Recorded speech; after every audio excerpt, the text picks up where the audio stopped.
Olá, sejam todos bem-vindos e bem-vindas à Protagonista, a plataforma do Canal Rural que dá voz à mulher do agronegócio. É um prazer te ter aqui de novo.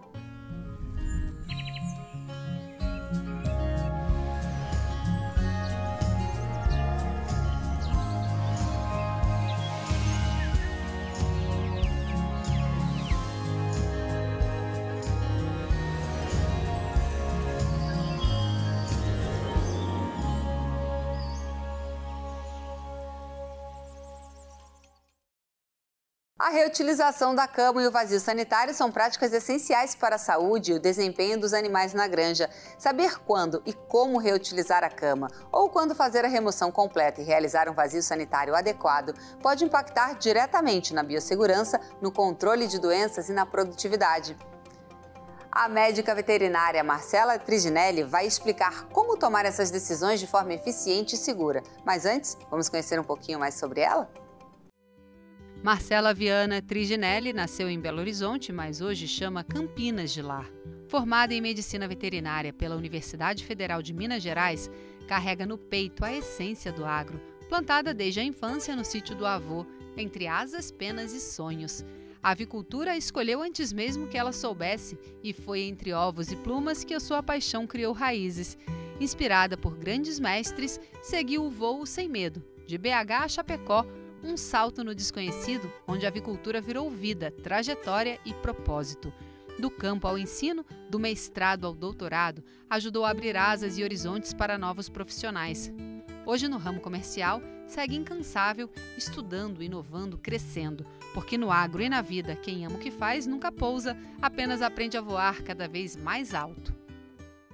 Oi, Marcela, bem-vinda, obrigada por estar aqui com a gente hoje. Muito obrigada, eu que agradeço o convite. Vamos falar um pouquinho, desse tema tão importante quando o assunto é granja, O vazio sanitário e também as camas. Se a gente pudesse falar ali, a reutilização das camas, elas podem ser feitas em que situações, Marcela? Olha, é importante a gente primeiro ter exatamente uma noção da diferença entre o intervalo entre lotes e a reutilização de cama e o vazio sanitário. O vazio sanitário, de fato, vai ser quando a gente retira toda essa cama do aviário e faz uma boa lavagem e desinfecção. Já a reutilização de cama, ela vai ser feita no intervalo entre esses lotes e é preciso que seja feito um manejo para que essa cama possa ser reutilizada. Então, primeiro a gente tem que avaliar ali diversas condições do lote, da qualidade da cama, para ver se a gente pode ou não utilizá-la mais uma vez no próximo lote. Então, isso é que é importante da gente ter mais ou menos uma ideia. Então, eu preciso avaliar esse lote, ver como que foi o desempenho. Quando eu falo de desempenho, eu estou pensando em conversão alimentar, em ganho de peso, em mortalidade dessas aves. Eu estou pensando em score corporal dessas aves, em qualidade dessas carcaças quando chegam no abatedouro. Então, eu preciso ter uma noção disso tudo para saber quando reutilizar ou não essa cama. E quais são os principais fatores, que vão me deixar reutilizar ou não? Então é importante a gente ter o seguinte em mente. Primeiro eu tenho que pensar na qualidade dessa cama. Essa cama está muito úmida, tem formação de muita quantidade de cascão, que a gente chama, aqueles torrões grandes na cama que a gente não consegue mais quebrar, que a gente não consegue mais triturar. Qual que é a altura dessa cama? Já está muito alta, está precisando retirar uma quantidade. Então primeiro eu tenho que pensar na qualidade dessa cama, umidade, na produção de amônia que está tendo nesse lote. E eu tenho que pensar nesse lote, Então chegou num frigorífico, como é que tá? Tem presença de calo de pé? Tem presença ou não de lesões na carcaça ou presença de celulite, por exemplo, causado aí por uma Escherichia coli? Ou como que foi o desempenho? Teve uma alta mortalidade? Foi detectado algum problema sanitário nesse lote? Então, se a gente detectou algum problema sanitário ou o desempenho desse lote não foi legal, tive algum problema lá no abatedouro com condenação de carcaça, ou essa cama já está muito úmida, muito torrão, eu preciso pensar em retirar essa cama e não fazer a reutilização dela. Entendi. E quais são os riscos se eu reutilizo uma cama que ainda não pode mais ser utilizada? Olha, a gente às vezes não consegue perceber isso de imediato ou com um resultado muito ruim, mas com certeza a gente vai ter perdas nessas aves. Então a gente começa a perceber assim, as aves estão com um ganho de peso X e de repente esse ganho de peso começa a piorar, né? A perder ganho de peso, a conversão alimentar começa a piorar também.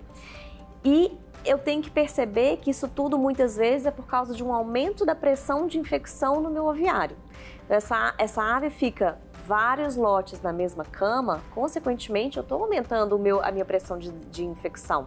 Por exemplo, doença de Gumboro, que muitas vezes ela é silenciosa no sentido de a gente não ver sinal clínico, de não ver uma alta mortalidade nas cepas variantes que a gente tem hoje, mas a pressão de infecção do vírus que está ali na cama, ele pode estar gerando uma imunossupressão para essa ave, abrindo portas para as outras doenças, né? Então eu tenho que pensar nisso tudo. Uma grande quantidade, por exemplo, de amônia está proveniente dessa cama, que está muito úmida ou mal manejada, isso aí pode gerar uma lesão no trato respiratório dessa ave e também abrir portas, né, para infecções bacterianas e virais para essas aves. A gente já viu, às vezes, a cama com uma quantidade muito grande de amônia causar cegueira nas aves, né? Então, além de tudo, a gente tem que pensar no bem-estar animal também, né? Olha que desconforto que não é para essas aves, a dor que elas estão sentindo, o incômodo que está sentindo aí, respirando aquele ar ruim, né? Chegando até a causar cegueira. E aí é uma ave que, é claro, também não vai comer, não vai beber, né? Vai perder peso. E a gente vai ter respostas na piora desses índices zootécnicos dos aviários. Pelo que você está dizendo, a quantidade alta de amônia pode prejudicar até o próprio produtor rural, né? Com toda certeza. E a gente ainda fala, né? Às vezes você chega no aviário, né? Nossa altura aqui, a gente já está sentindo o cheiro de amônia, já está irritando o olho, já está irritando mucosa nasal. Imagina a ave que está ali embaixo, né? Pertinho dessa cama. Então, com certeza, para elas ainda é muito pior. E ruim para a gente também, sem dúvida. E quando a gente fala do vazio sanitário, de quanto em quanto tempo? Tem um período específico ou tem lotes específicos? Bom, então assim, considerando que eu estou com um bom desempenho das minhas aves, que a minha cama ali ela está com uma boa qualidade, que eu não tenho, né, nenhum aspecto que me mostre que já está na hora de trocar. Existem alguns especialistas que falam entre 3 a 4 lotes, tem outros que falam 6 lotes, mas eu acho que não tem essa necessidade, ou isso pode depender de região para região, de época do ano para época do ano, enfim. Acho que é importante ter um técnico ali junto para avaliar como é que está essa cama e o desempenho desse lote, para ver o momento de trocar, né? Acho que esse é o mais importante. Então não tem um período de X em X meses ou de X em X lotes, é muito mais visual e técnico. Exatamente. Algumas integrações, algumas empresas colocam esses limites, né? 3, 4 lotes, ou outras já colocam no máximo 6 lotes na cama, mas acho que o mais importante é avaliar cada caso, né? E como é que o vazio sanitário pode impactar aí na saúde desses animais? Quando a gente faz um vazio sanitário real, né, pensando então agora, eu retirei toda essa cama, vou fazer uma limpeza e desinfecção, a gente consegue ver uma melhora de desempenho dessas aves, ou se tinha tido algum problema sanitário antes, agora a gente espera que não tenha mais, tá?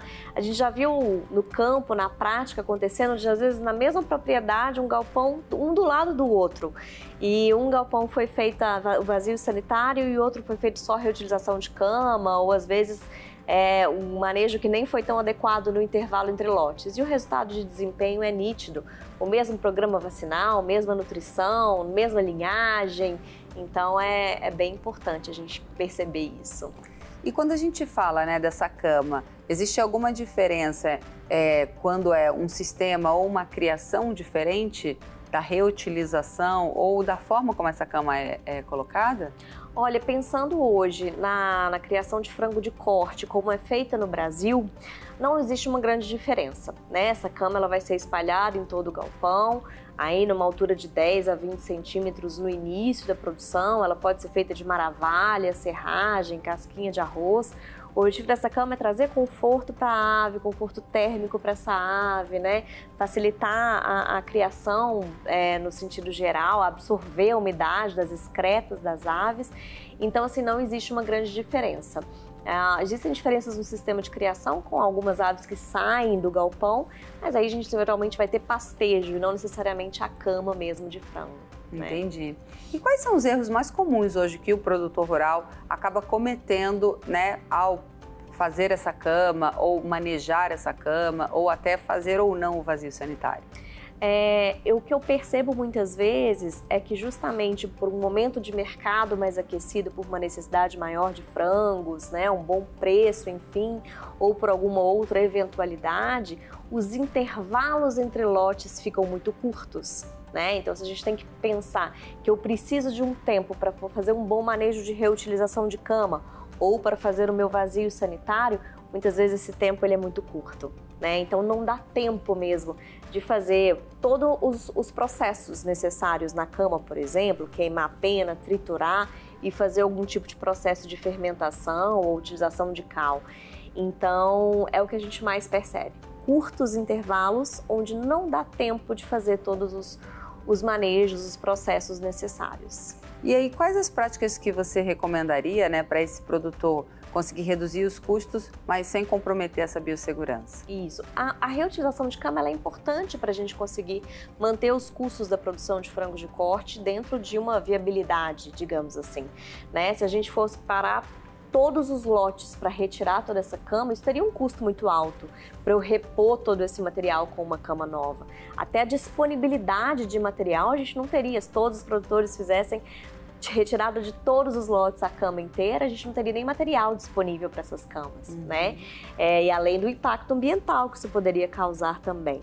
Então, o produtor ele precisa pensar nos principais manejos para fazer uma boa reutilização de cama. Bom, vi que é possível fazer a reutilização, ela tem condições para isso, não tem um problema sanitário importante, condenação de carcaça está baixinha, as minhas aves estão saudáveis, vou fazer a reutilização.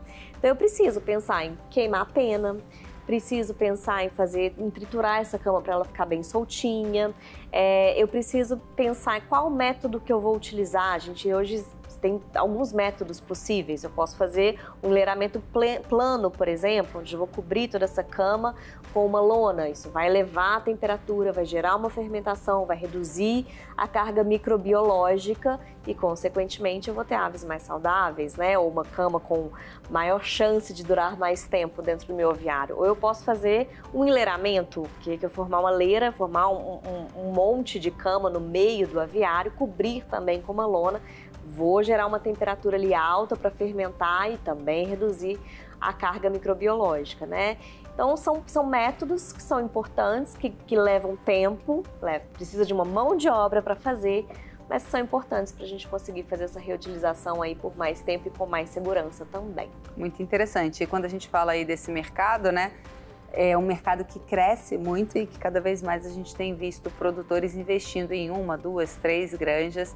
E acho que essas informações são importantes para melhorar a rentabilidade e, consequentemente, a saúde dos animais também, né, Márcia? Com certeza, é isso mesmo. É o que a gente percebe, né? A criação no Brasil, a produção de frangos de corte no Brasil, ela já é muito grande, o Brasil já é um grande produtor, maior exportador, e ela só tem chances de crescer cada vez mais. Bom, obrigada pela sua participação aqui com a gente, trazendo esse tema importante aí para as nossas produtoras de aves.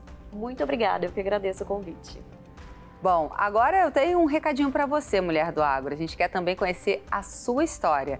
Para você estar aqui junto com a gente é fácil. Basta acessar o QR Code que está na tela, preencher o formulário. E quem sabe você não vai ser a próxima a estar aqui comigo contando a sua história e as suas inspirações. E no próximo bloco vamos falar sobre como a tecnologia e a inovação podem tornar a pecuária mais eficiente e sustentável. Laura Villarreal explica como otimizar o uso de recursos e melhorar o bem-estar dos animais. Fica com a gente que a gente volta já já.